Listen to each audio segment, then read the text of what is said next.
So we're up here and I'm going to show you how to fly microphones.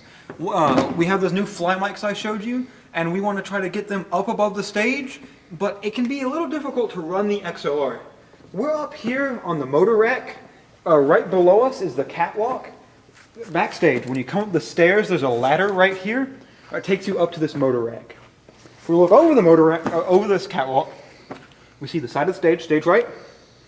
The two main things we care about up here is where the baton is and the stage manager drop way down there on the right.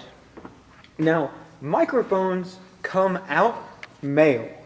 So we want to throw the female end where the baton is, and we want to put the male end over here by the drop.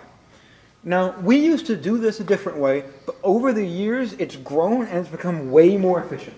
The way we do it now is we'll take this black piece of paracord. They are tied to this pole fairly tightly. We have a whole bucket of this, so if you need to fly more than two, I think only two, maybe three are flown right now, but if you need more paracord, there's plenty of it, and a 50-foot XLR. So we'll just take the XLR, and we'll roll it out, and we'll fold it in half, almost exactly. It needs to be very close to half as you can get, and then we'll tie this paracord in a knot, a non-slipping knot right down the middle. We're going to pause here so I can get that done, and then I'll show you how to fly it then. Okay, so we're back. I just tied the knot right in the middle, and this cable is still tied to here, so now this cable is being held on by here. I'm about to throw the male end down to the stage manager's desk so we can plug it in. I've also tied the female in gently. You never want to tie a solid knot with an XLR because you will break the inside, but just a nice gentle knot here in case, God forbid, something happened that we don't lose this cable and it goes and breaks something. Nice and controlled. So,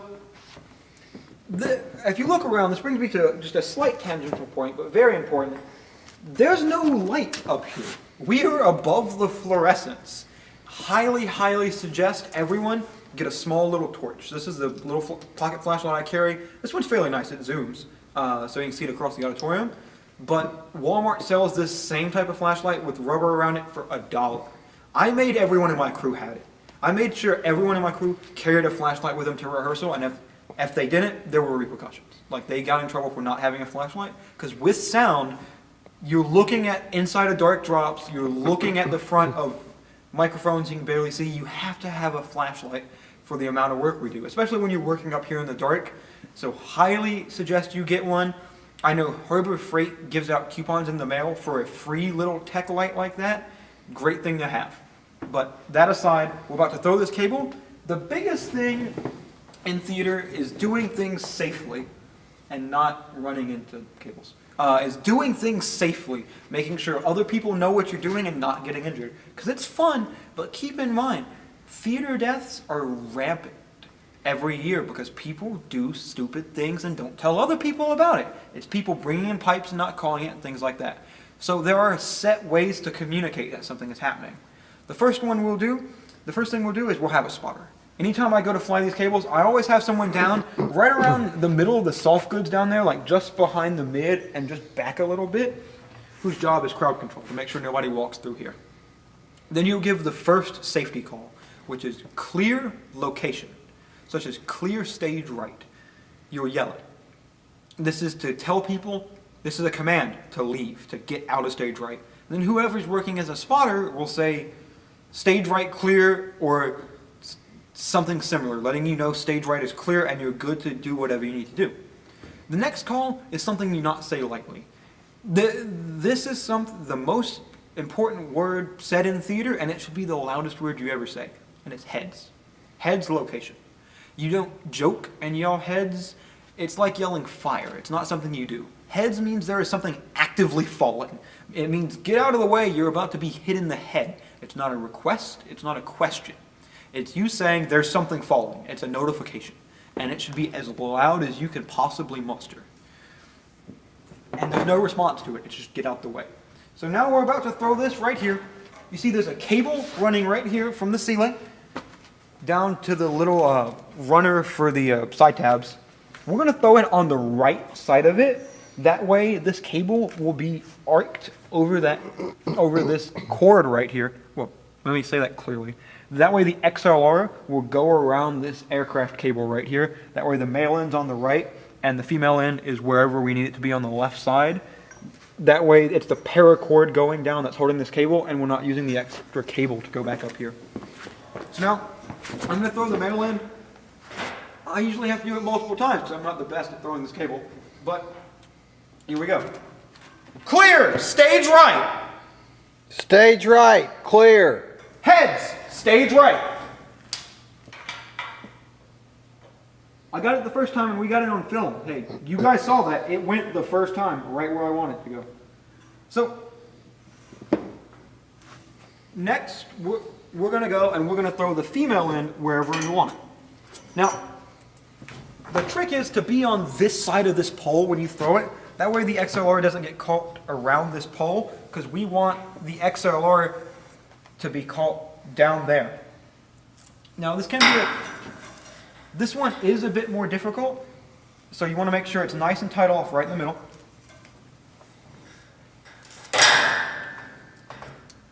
Notice before I said a non-slipping knot, you may notice the knot I tied is slipping a bit. But we're going to go and we're going to throw it. Let's say we want it on the first empty batten. That's 3 right over there. We're going to go right on this side. So we're just going to throw it right towards 3. And we're going to do the safety calls again, because every time we throw something, we want to do a safety call. So we'll do clear, stage right. Stage right, clear. Heads, stage right. And now we have it right where we want it. So we'll let the paracord fall down. And the cable is where we want it now, and we'll run it out and plug it in on one side and run the extra XLR up and onto the batten, and we'll go down there and I'll show that in just a second. But that's it from up here, and this can be repeated as many times as you need it to be. I will say, if you're trying to fly a mic very upstage, it is more difficult. Like if we wanted to fly, say, on the 3rd electric, we could just throw it from there on this side of this cable. But if we wanted to fly like we did for the last musical I did, Beauty and the Beast, on this empty batten way up here, just in front of the site, on the last electric, we would have to employ the lift to try to get there. But I'll meet you down on the deck to discuss how we fly it on the batten itself. We have the 2 ends of the cables down here. We can simply pull the male in until we get the slack down. I will say I did not leave enough, so I would usually get a small patch cable, a small 15 if I had it, or go and pull the cable until I got it to refly. That way we can plug it in down here and whatever we want. And we'll take this into the cable, we'll lower the batten.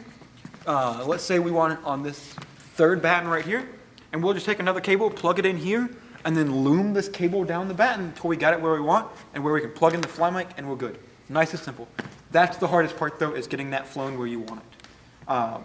And just to be clear, explain to everyone why you use that paracord up there to fly these XLRs. Sure. So there were several iterations of how we used to fly mics. The first one was one I came up with, which was stupid. We used to take it and go from the deck up to the catwalk, over the catwalk, and then back down into the drop below the call board. That would use about 200 feet of XLR per run. And then Alan, my A2, came along and said, wait, why don't we just go up and then back around the catwalk and then back down to the stage manager's desk? And that worked. And then we decided, wait, what if we just tied paracord and lowered the XLR down? That way we went from using 100 feet a run to using 50 feet a run. So we went from 200 feet up and over to 100 feet up to the catwalk and down, and now we just go up to that batten and down. And to give future ideas, we recently installed this pipe right here for these side lights, and it wouldn't work for flying on the later battens, but for flying on the 1st electric, the 2nd electric, and maybe the 1st empty batten, you could just go up and around that top of that pipe. Might be worth looking into. Never stop innovating. Thank you.